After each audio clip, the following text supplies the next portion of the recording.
Kimmel goes on epic pro-Trump rant. Late-night television hosts are in a race to the bottom with CNN anchors. Retired quarterback, Peyton Manning, recently appeared on Jimmy Kimmel Live to defend his decision to play golf with President Trump.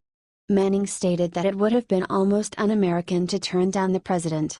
It is a depressing sign of the times that the former quarterback even had to defend his decision to play golf with the president. The offer alone should be considered a tremendous honor to any American. Manning defended himself, saying, "I heard Arnold Palmer say one time, if the President of the United States ever asks you to play golf, you do it, it's a no-brainer. We had 30 golf carts behind us. Felt safe, but he was a great host. He loves sports. And we passed through a number of groups. He was very gracious. He took a picture with groups that we passed through." Manning explained.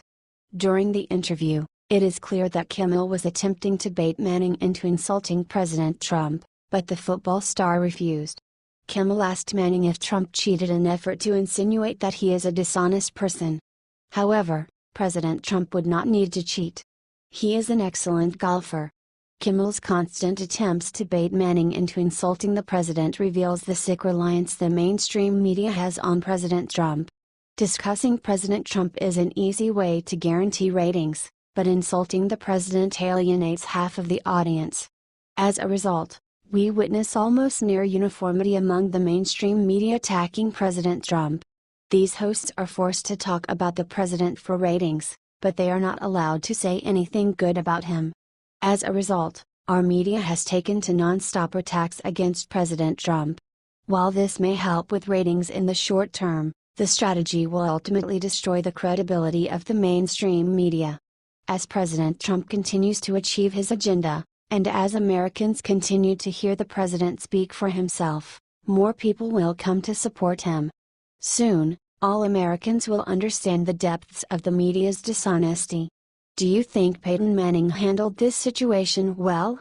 Please share the story on Facebook and tell us what you think, because we want to hear your voice.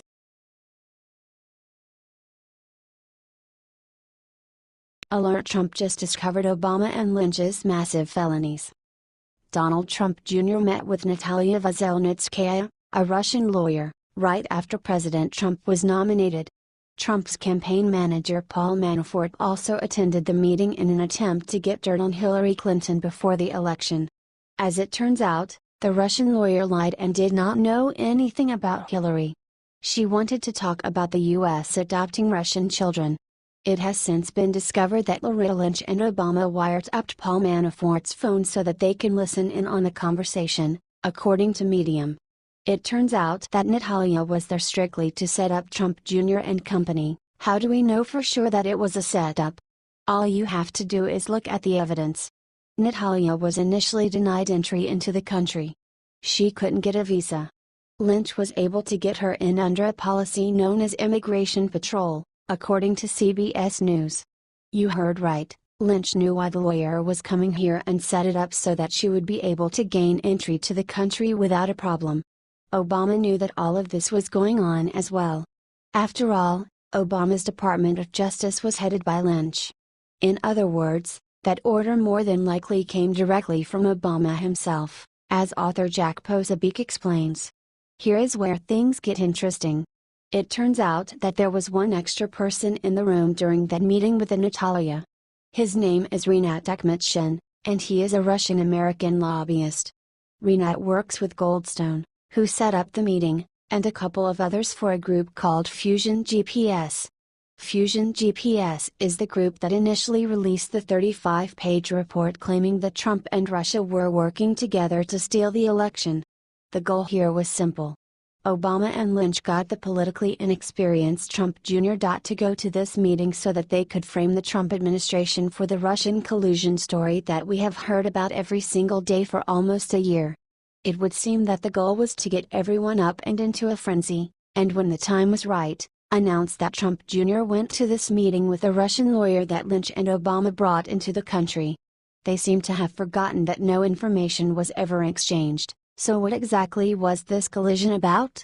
Left-handed Democrats are trying to dismantle the Trump family, even though they are the best hope America has. Do you think Obama and Lynch need to go to prison? Share this story on Facebook and let us know because we want to hear your voice.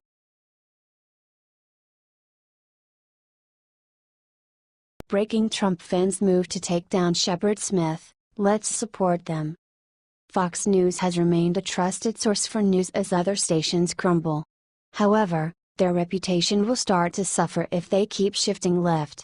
Fox News host, Shepard Smith, let loose an unintelligible anti-Trump rant on Friday's broadcast, leading many supporters of President Trump to demand Shepard's firing. The overly emotional anchor has no business at a legitimate news network. Via TruthFeed, Shepard Smith would be much more comfortable over at CNN or MSNBC. These stations would be happy to air his emotionally driven and factually devoid rants against President Trump. During Friday's broadcast, Smith crossed the line, and revealed that he cannot be trusted as a journalist. Without evidence, the Fox News reporter accused Donald Trump Jr. of lying about his meeting with a Russian lawyer. Donald Trump Jr. claims he did not remember meeting the Russian lawyer, and without evidence, Smith accuses him of lying. Smith makes this bold assertion, insinuating that Trump Jr. is covering up a conspiracy because an interpreter was present in the meeting. However, Donald Trump Jr. reminded us that he held the meeting with the Russian lawyer before the Russian conspiracy was in full swing. Russia was not being talked about every day like it is now. Meeting a Russian last year held very different implications than it does this year. Additionally, Trump Jr. held thousands of meetings during the course of the election campaign. It is unsurprising that he forgot a meeting that yielded no new information. Yet, the closet liberal at Fox News thinks he is able to uncover the true motives of Donald Trump Jr. He thinks Trump Jr. lied, and not just forgot about the meeting. However, Smith has not offered any evidence to support his conspiracy theory. This is not journalism. This is pure opinionated drivel that has no business at a respectable news agency. If we wanted to watch idiots lying about President Trump, we could head to our nearest airport and watch CNN. Do you think Fox News should fire Shepard Smith? Please share the story on Facebook and tell us what you think because we want to hear your.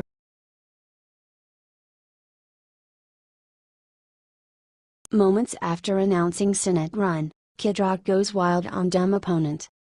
Kid Rock is one of the most popular country/rap/rock musicians of the past 20 years. Now it seems as if Kid Rock, whose real name is Bob Ritchie, is planning on making a strong run for Senate in Michigan. Rock already put a Democrat in her place, so he is off to a good start. Senator Debbie Stabenow said that Rock is probably better at playing guitar than politics. According to Hannity, Kid Rock fired back, "I concede that she is better at playing politics than I am, so I'll keep doing what I do best, which is being a voice for the tax-paying, hard-working Americans and letting politicians like her know that we the people are sick and tired of their bull. We love to see messages like this, especially people like Kid Rock. He is not afraid to get his hands dirty, and will tell people how he feels, unapologetically. You have to respect his ambition. One of the most striking things about him running is his connection to the people.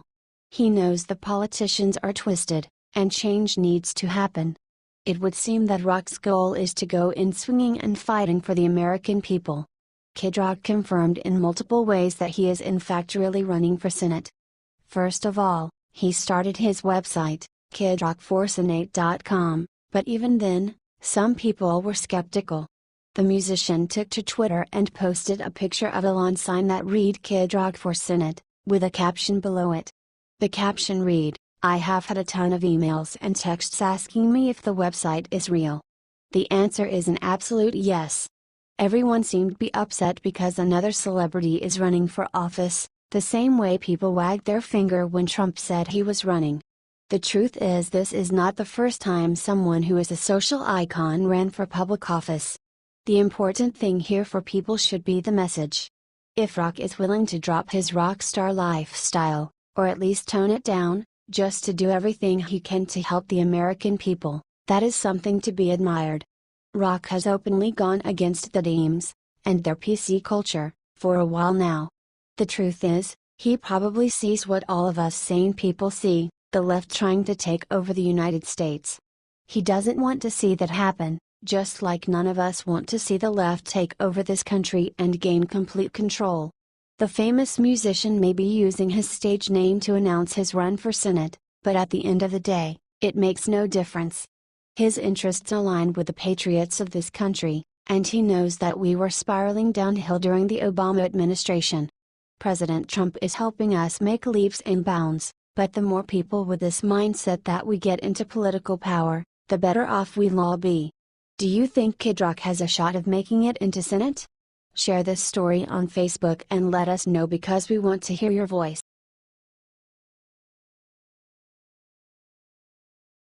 Eilert: McCain busted trying to frame Trump for horrifying crime.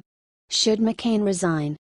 Let's not forget which party Senator John McCain, RAS, really belongs to. When McCain heard the rumors about potentially damaging intelligence regarding Trump, he took action and sent an emissary across the ocean to get the dirty dossier. He read it and handed it over to the FBI, via the Daily Mail. The firm behind this dirty dossier has been revealed as Fusion GPS. The co-founder of the organization has been asked to testify before the Senate Judiciary Committee. He refused, via MSN. Why would McCain fly someone across the ocean to follow up on a ridiculous lead about his own party's candidate? What a waste of time and effort, unless your goal is to bring down Trump. It seems clear now why both McCain and Fusion GPS would like us to forget about this incident. The co-founder of Fusion GPS, Glenn Simpson, has the reputation of his whole firm on the line. The intelligence in the dirty dossier was so laughably fake, that I bet few will be willing to trust the firm's word in the future. The dossier didn't exactly include the kind of detail that encourages trust, especially considering that the whole thing was made up. The Senate Judiciary Committee has warned Simpson they will begin the process of compelling him to testify, because he has refused the committee's original non-compulsory request. Senator Charles Grassley, REA, who heads the committee, is doing a great job explaining the significance of this firm. He said, "When political opposition research becomes the basis for law enforcement or intelligence efforts, it raises substantial questions about the independence of law enforcement and intelligence from politics." Senator Grassley is referring to the fact that this inane document started a political witch hunt. The Democrats have long called for President Trump to be impeached, and for rumors to be treated like crimes worth investigating. Once Simpson is forced to testify, I imagine we'll learn who concocted this document, which is important. Whoever they are, we can be sure they are out to get President Trump. Who else would publish such patently fake material? It would not be surprising if it were discovered they had strong connections to John McCain. It makes you wonder if the man is a Democrat plant. He takes money from George Soros, after all. He also acts against our president's best interests. He pretends that laughable material, like the dirty dossier, is worthy of anyone's serious follow-up. Do you think Senator McCain should resign from politics forever? Please share the story on Facebook and tell us what you think because we want to hear your voice.